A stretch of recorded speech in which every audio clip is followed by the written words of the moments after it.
Welcome to the tutorial how to create a reference list the right way. The reference list is an integral part of a scientific text. Thus, it has an influence on the overall grade of your work. This means that if your reference list contains errors, your work may be penalized with a lower grade. However, this does not have to happen if you know what to look out for. Unfortunately, this is often where the problem lies, because there are quite a few details and subtleties to consider when creating a reference list, which can cause a lot of confusion and frustration. In order to avoid undesirable side effects like these, you should get a comprehensive overview of what is important when creating a reference list.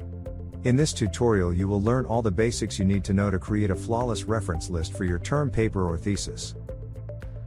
Let's start by asking what a reference list is and why you need it in the first place. A reference list is a list of all sources that have been directly or indirectly cited in an academic text. Thus, the reference list is not to be confused with a so-called bibliography, which, in addition to the cited sources, also contains sources that you have merely read during your research. The purpose of a reference list is to ensure traceability.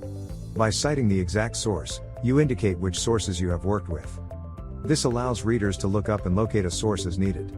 Also, creating a reference list protects you from committing plagiarism, provided that the sources cited match those in the body text.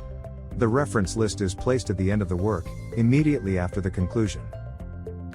Now that you know the purpose and use of a reference list, let's turn to the structure of a reference list. Depending on the requirements, it may be necessary to sort your used sources by categories. This has the advantage that the reader can quickly get an overview of the different types of sources. Examples of such categories are monographs and edited books, journal articles, and online sources. Likewise, a further categorization according to primary literature and secondary literature is possible. If there is no specific requirement, you can list all sources without categories. The listing of the individual sources is alphabetical according to the family name. In case of several authors per source, separate the individual names by a semicolon or a slash. If there are more than 3 authors per source, you do not need to list all names, but instead, depending on the citation rule, the addition et al. Is sufficient. If you use several works by one author, then you list the oldest source first. If the works are from the same year, then you must place a lowercase letter after the year. Finally, it can happen that an author is not only represented with his or her own publications, but is also published together with other authors. Here, the rule is to list the sole publications first and then the publications with other authors. Next, the question arises as to what information must be taken into account in each case when citing a source. In this context, the decisive factor is the type of source. If the source is a monograph or an edited book, the following information is important: the surname and first name of the author or editor, the year of publication, the title, the edition, if there are several editions, the place of publication, and optionally the name of the publisher. For articles from journals, this information should be provided: the author's last name and first name, the year of publication, the title of the article, the name of the journal, the volume, the issue, and the page numbers of the article in the journal. If you want to list articles from edited books, you must include the following information: the author's last name and first name, the year of publication, the title of the article, the title of the edited book, if necessary the edition number, the place of publication, optionally the publisher, and the page numbers of the article in the edited book. Finally, in the case of internet sources, the following information is relevant: the surname and first name of the author or the name of the website, the year or date of publication, the title of the source, the URL, and the date of retrieval, including the day, month and year. Depending on the type of internet source, other information may be added, such as the name of the blog in the case of a blog article. However, there are also exceptional cases. Because sometimes it happens that not all information is available, for example the name of the author, the place of publication or the year of publication. In these cases, you use alternative designations and put them in the appropriate place. If the author's name is missing in the source, mark it as anonymous.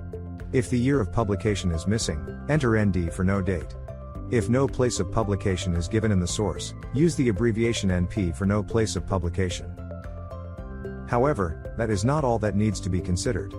Depending on which citation style you choose, the source information is formatted differently. Therefore, our advice is this: first of all, deal with the individual citation styles in detail. You can use the APA citation style, the Harvard citation style, the German citation style or the MLA style. Then choose the one you are most comfortable with. If a citation style is prescribed by the university or faculty, you only need to deal with this. However, the citation style you use in the reference list must be consistent with that in the body text. No matter what citation style you choose though, you should always make sure that you are consistent by sticking to one form of listing throughout and not switching between or mixing multiple ways. Also, make sure that your specifications are always complete. In addition, there are differences in the formatting of line spacing in the reference list. While double line spacing is mandatory for the citation style according to the APA guidelines, there is no requirement in this regard for the Harvard and German citation styles. In addition, it is quite common in the styles mentioned to make a hanging indent from the second line of a source citation. Not registered yet? As a registered user, you enjoy exclusive benefits and get immediate access to these special services. Regular raffles with amazing prizes. Detailed interest test to find a suitable degree. Online calculator to estimate your chances of admission. Free study guides. Top tools for comparing study programs and universities. Interactive forum for students. And much more.